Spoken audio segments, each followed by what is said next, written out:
The desktop is what you will see first each time you log into Windows. There are two parts to the desktop. Firstly, there is the large space that occupies most of the screen. This usually contains icons that open some programs.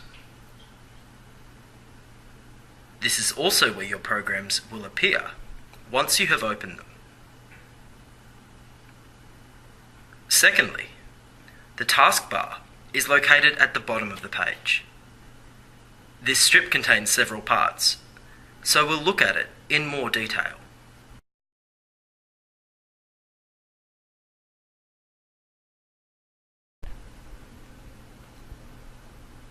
The taskbar is the thin strip at the bottom of the desktop. It contains a number of parts. At the left is a circle with the Windows logo in it. This is the Start menu, which we'll look at in a moment. Next are program icons, such as Internet Explorer, Windows Explorer, and Windows Media Player. Clicking once on any of these will open up each of these default programs. If you have any other programs open, for example Microsoft Word, you can see the icons for these along the rest of the taskbar.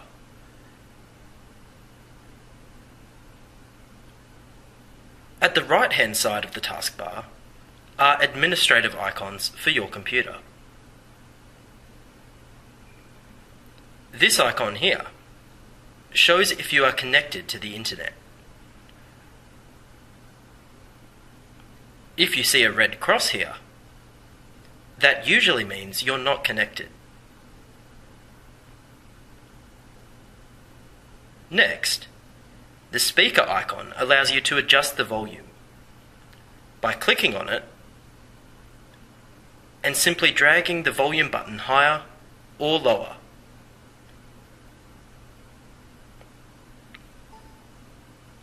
If you click on the time and date, this will show a calendar and a clock, and you can reset these if you need to by clicking on the Change Date and Time Settings button and then following the prompts.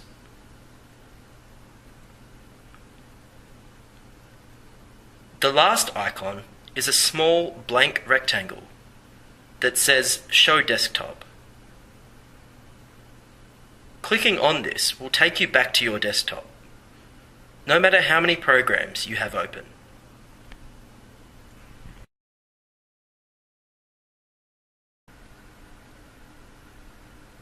To open up the Start menu, you simply click on the Start button on the left-hand corner of the taskbar. This is the Start menu. This is where you'll see all the icons of different programs that are running on your computer.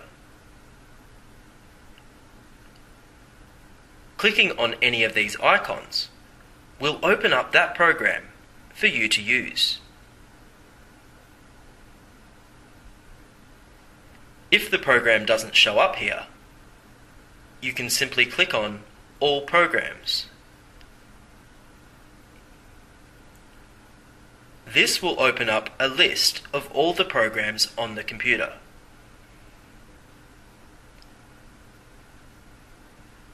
If you need to go back, simply click Back. There's also a search bar within the Start menu. This is where you can search for programs or for individual files on your computer. For example, if you need the program Paint, you can simply click in the search bar type in Paint, and it will bring up that program. All you need to do is click on the icon and it will open the program up for you.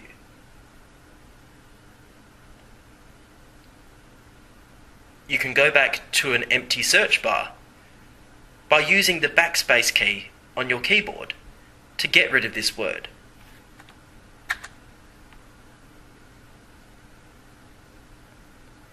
If instead you need to search for a particular file, and you know it has the word dog in it, for example, you can simply type this keyword into the search bar. Type in dog, and that will bring up any files with the word dog in the name, as well as any documents with the word dog included in them. Again, you can use backspace to get back to an empty search bar.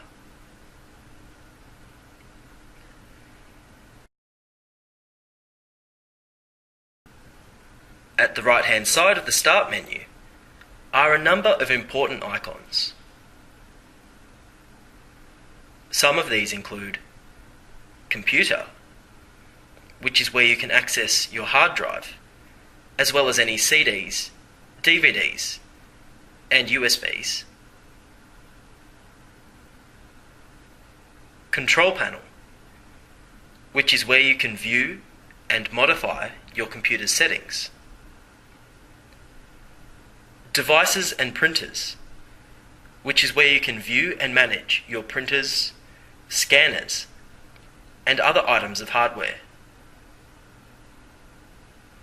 And the Help and Support tab, which will give you help in troubleshooting any problems on your computer.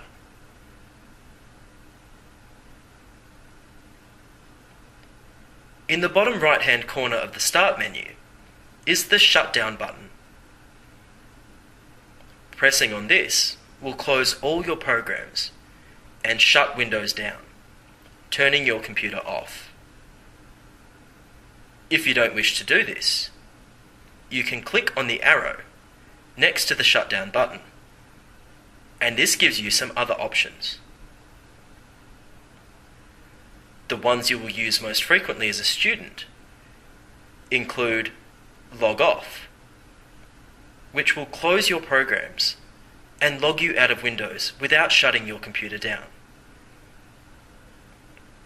And Lock, which is where you can keep all your programs open, simply locking the screen so that nobody can access your information while you're away from your desk.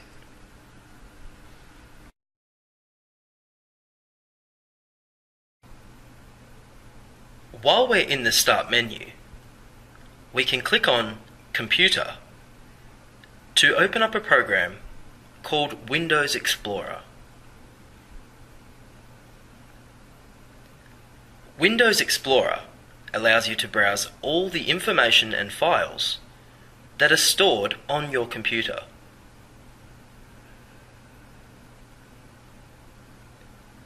The hard disk drives contain all the information that is saved on your computer itself, while the devices with removable storage contain information that can then be removed and transported to a different computer.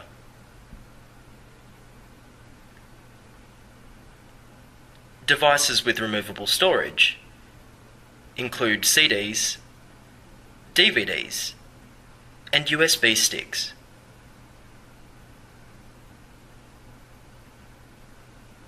We can close this window by clicking on the X at the top right-hand corner.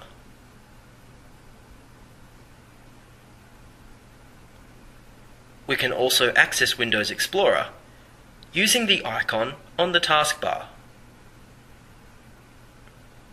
We simply click once using the left button on the mouse, and this will open up Windows Explorer. This is where we can access all our drives through the link for Computer as well as our libraries, where we can find the documents we've saved, as well as music and pictures.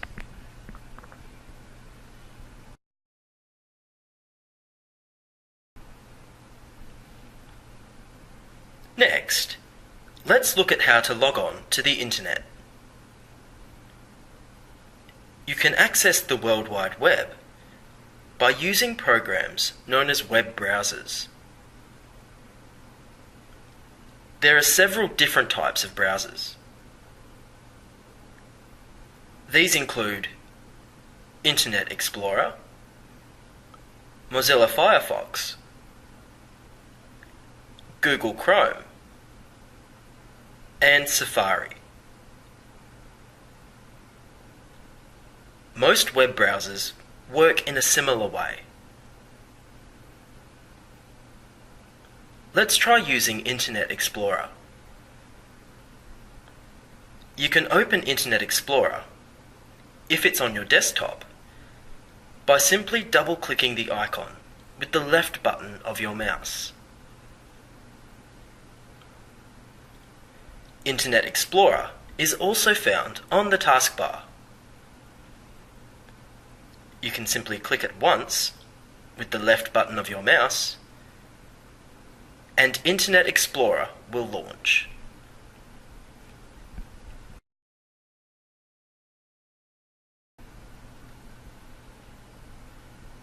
Once Internet Explorer launches, you'll be taken through to what's called a home page. This is a page that you will choose to be the first page you see each time you open the web browser.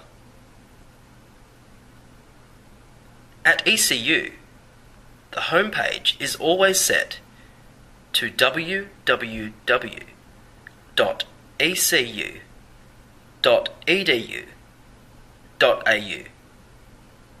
which is the web address for ECU's website.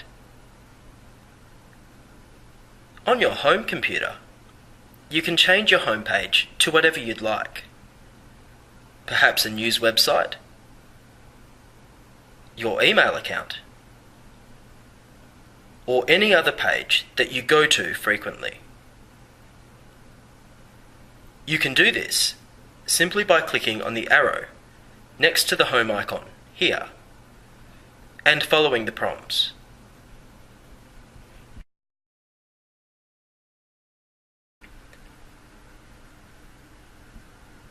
At the top of the browser, you'll see a bar known as the address bar. This is where you can type the web address of any website and then be taken directly to that site.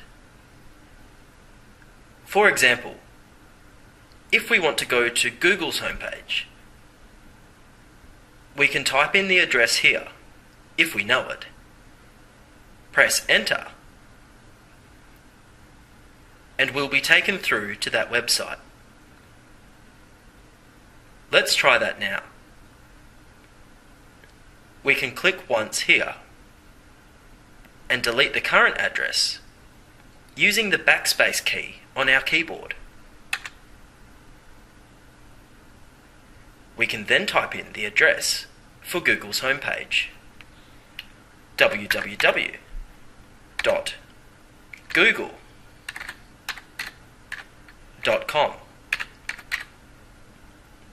and then press enter on our keyboard. This takes us through to the homepage for Google, which is a well-known search engine.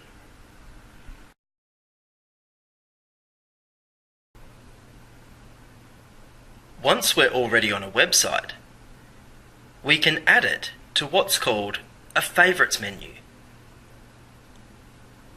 This means that instead of having to remember and type in a web address every single time we want to go to a page, we can simply find the icon for that page, click on it on the favorites menu, and be taken directly there. It's a great way to save time. Let's try adding Google to our favourites menu. We click once on the Favourites button, and this opens up our favourites menu. We can then click on Add to Favourites. This will open up a window where we can confirm that we do want to add Google to our favourites. We click Add to make this happen. Once this is done, we can click on Favourites, scroll down to the bottom of the menu, and we can see the new website that we've added. Clicking on this icon will take us directly to the page we've saved.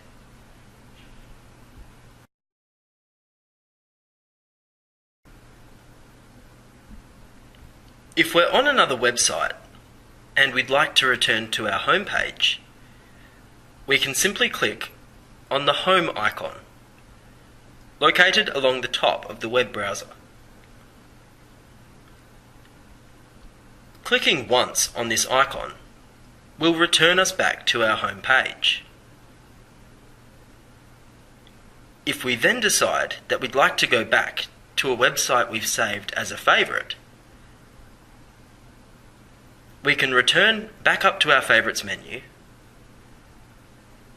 click on the link for Favourites, choose the website that we'd like to go to, and click on it to return to that page.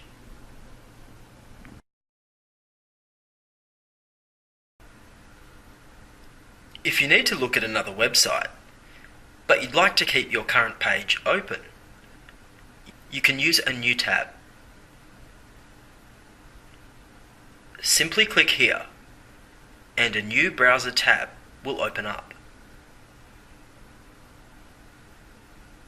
You can then type in the address of another website that you'd like to go to. For example, ECU's homepage.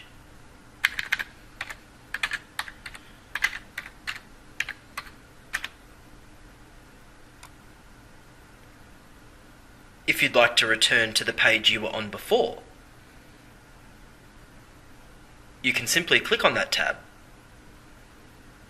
and you'll be returned to the other page.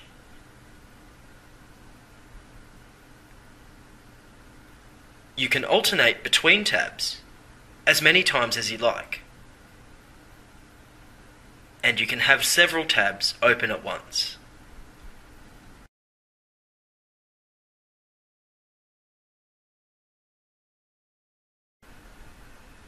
If you need to use the internet to find information, you can start off using the search bar at the top right-hand corner of the browser.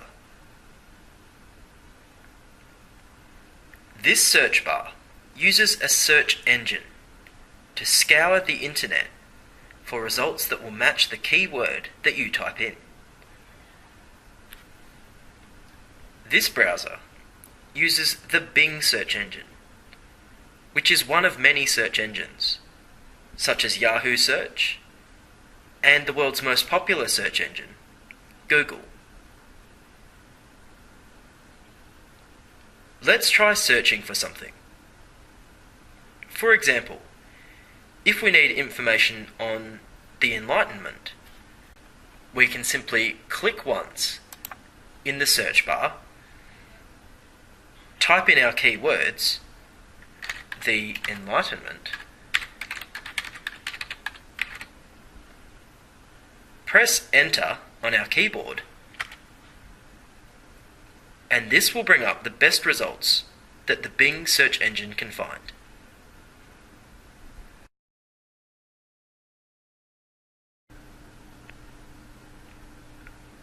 Google is the world's most frequently used search engine. If we type in www.google.com, google.com in our address bar and press Enter, this will bring us to the home page for the Google search engine. You can search information through Google in the same way that you use the search bar. If we use our keywords from the previous example, we can type in the Enlightenment, press Enter, and it will give us these results. With Google, you can search not only web pages, but also images, maps, videos through YouTube, current news and information, and much more.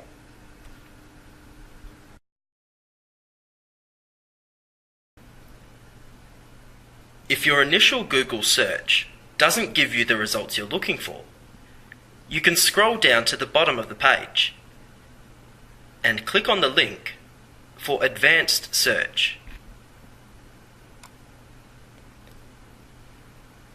Advanced Search gives you the ability to narrow your search criteria, giving you more focused results.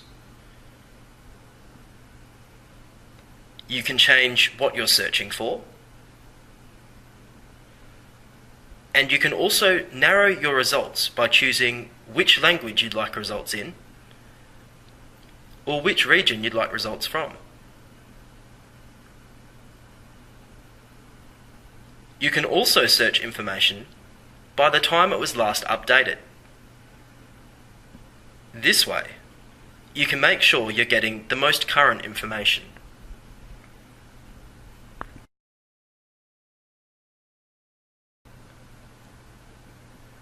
Another useful resource that Google offers is Google Scholar. You can access this by clicking on the More tab at the top of the page.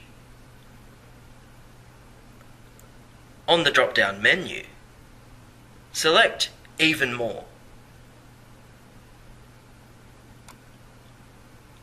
Once on this page, scroll down to the bottom.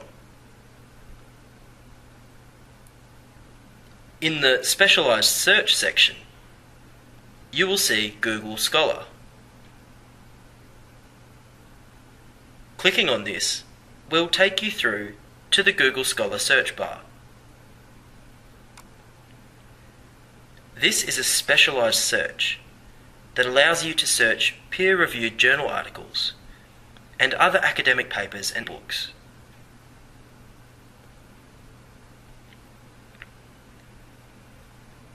This can be a useful resource for your assignments. You can also search academic articles, papers, and books by using the ECU Library One search, which you can learn about in other workshops.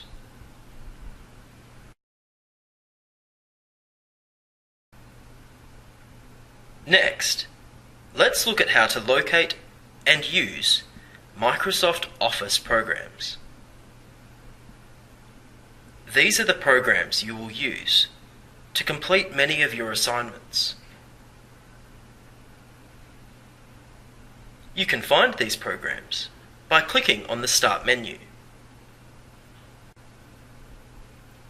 Once the Start menu is open, click on All Programs.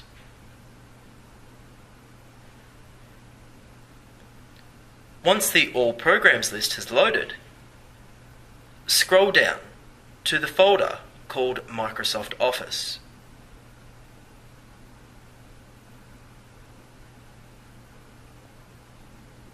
Clicking once on this folder will show you all the programs that are contained within it. The programs you will probably use most frequently at uni include Microsoft Excel, which you can use to analyze data with spreadsheets, tables, and graphs.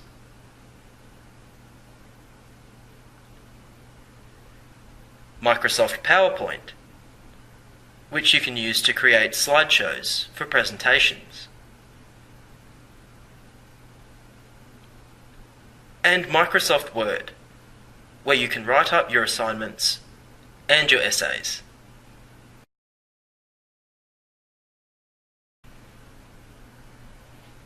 Let's open Microsoft Word.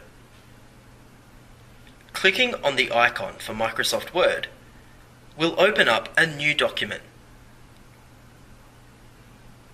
You can maximize this window simply by clicking the Maximize button in the top right-hand corner. What you see is the blank page of a new document. Microsoft Word is a word processing program. Anytime you need to type up information and words, such as for an essay, report, or any other assignment, Microsoft Word is probably what you'll use.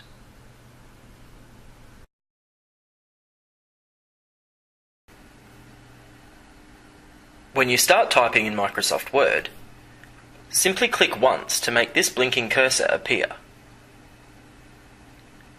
The words you type will appear from this point. You can type using the keys on your keyboard. For example, to type the word "the", you hit the keys T, H, E, and you've typed the word. To create a space, simply press the space bar once. The space bar is the long, skinny blank key on your keyboard.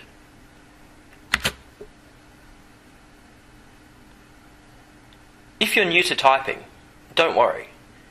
The more you practice, the faster you'll get.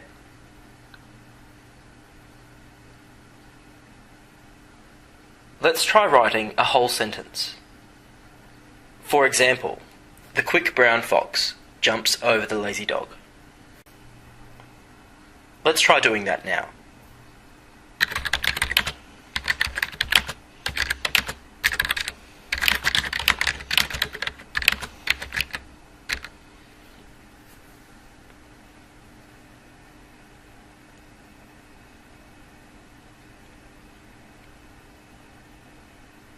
If you need to start a new line in Microsoft Word, simply hit the Enter key, located towards the middle of the keyboard. This will return your cursor to the left-hand side of the page, and you can start a new line. You can press Enter twice to start a new paragraph.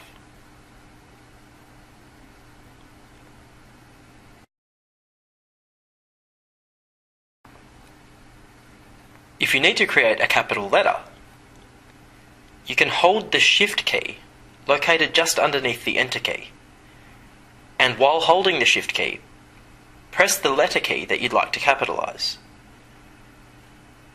For example, if we want to write, "The quick brown fox was called Fred," we can hold down the Shift key, press T, and that capitalizes the T. We can then write the rest of the sentence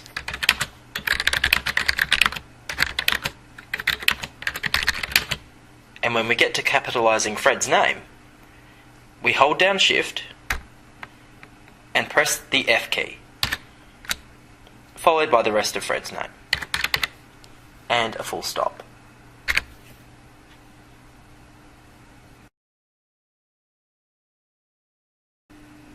Next, let's look at how to format text using Microsoft Word. To select the text that you'd like to format, click once using the left button on your mouse. This brings the cursor back.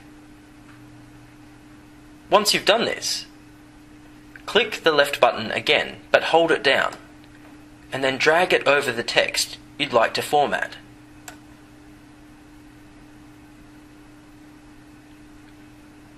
You can then use the formatting tools located at the top of the page.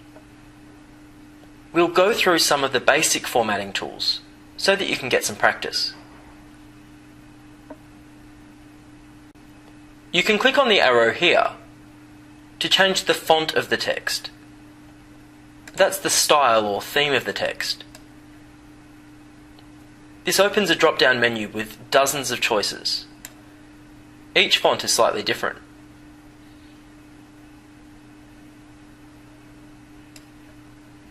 At university, you'll usually use a conservative font, such as Times New Roman. Try highlighting your text, and then changing the font to Times New Roman.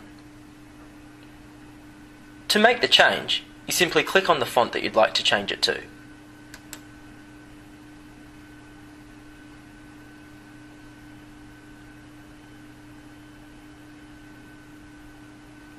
Once you've changed the font, you can also change the size of the text using this arrow here. Clicking here opens up another drop-down menu with several different choices. You can make the text tiny, or you can make it extremely large.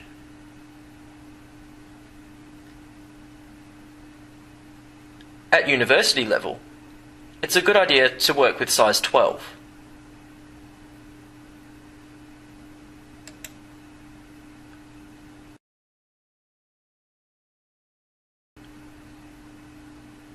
If you want to make a section of your text bold, you can click next to it and highlight it, and then move up to the formatting tools. Clicking on this B will turn your text bold. Let's try that now.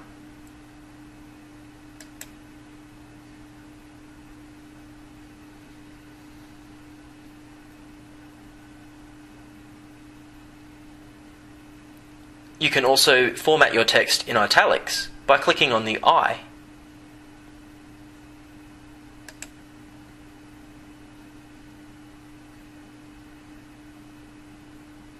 And you can underline the text by clicking on the U.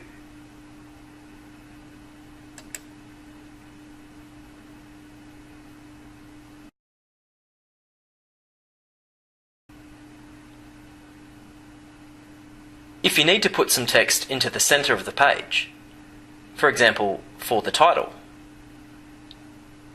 you can use the alignment options found here. Clicking on the left will align the text to the left, which is the default option. Clicking on Center will move the text to the center of the page. And clicking on Right will align the text with the right-hand margin.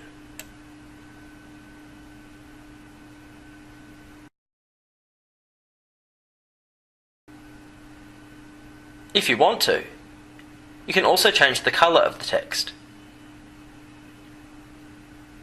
Clicking here on this arrow and choosing a color to change the highlighted text to.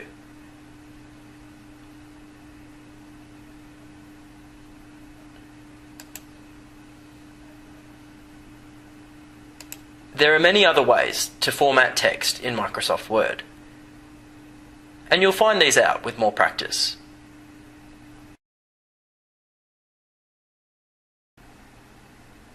There are a few more basic skills that will help you when you start using Microsoft Word. These include finding text, copying text, and pasting text. Let's start with finding text. The find function is located near the top right corner, where these binoculars are. You can click on this to open up the navigation panel. Click once and then type in a word that you're searching for. For example, fox. This tool will highlight any mentions of the word fox in your document. This is helpful if you need to change a word you can find all the times that word's been used and change all of them.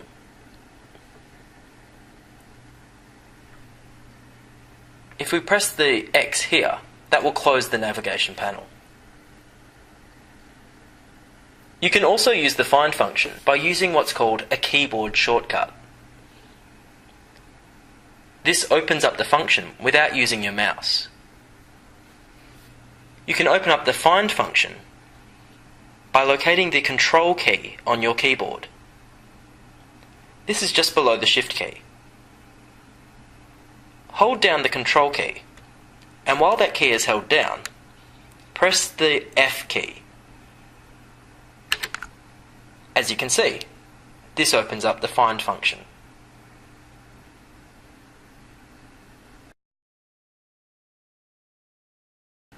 Another useful function is the copy and paste function. This is where you can highlight and copy text and then paste it somewhere else.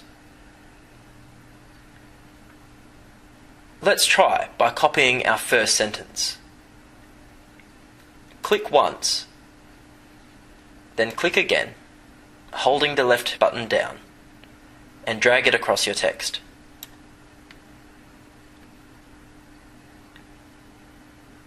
Move your mouse over the highlighted text, and then click the right button on your mouse.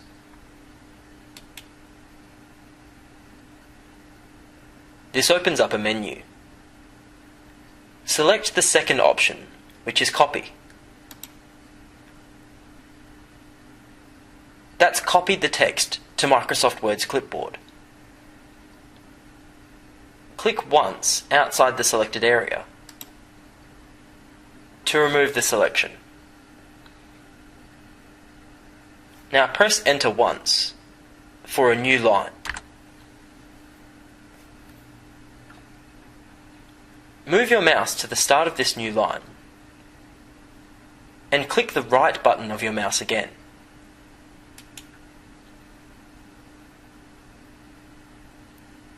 You'll see there's no option for copy, but you can paste. There's several options. Select the one with the letter A to paste text and click on it.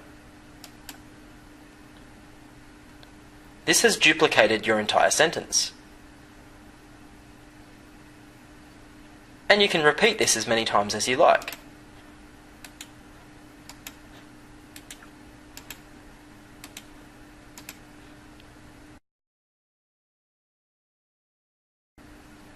There's also a keyboard shortcut for copying and pasting.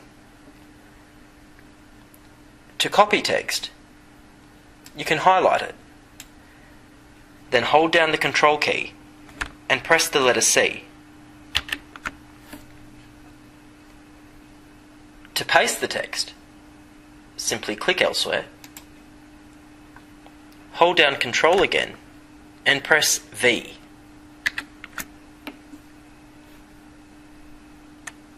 Again, you can do this as many times as you need.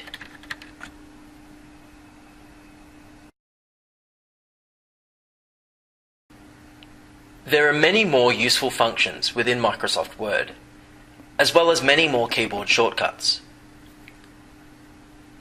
You can find some of these on the handout that you've been given today. You can also search for them on the internet. Another way to find them is by hovering over an icon, which will give you the keyboard shortcut, if there is one. For example, let's try hovering over the B button. We know that by clicking on this, we can make text bold. But this tells us that we can also hold down Control and press B to make text bold without using the mouse. Italics and underline also have keyboard shortcuts. When you've finished using a document, or even if you're partway through, it's a good idea to save it. To save a document, you use the Save button up in the top left corner. The keyboard shortcut for save is holding down Control and pressing S. If you need to print the document, you can click on File, move down to the Print option here, and click on it. And then click this Print button to print the document.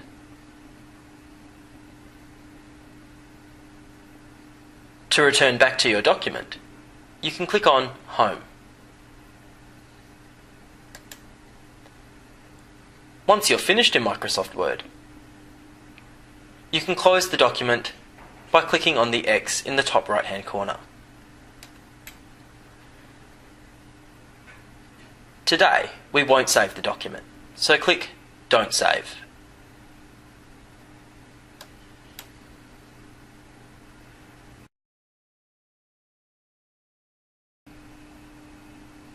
When you've finished using your computer, remember to log off. You can do this by clicking on the Start menu, moving to the arrow next to the Shutdown button, and clicking Log Off.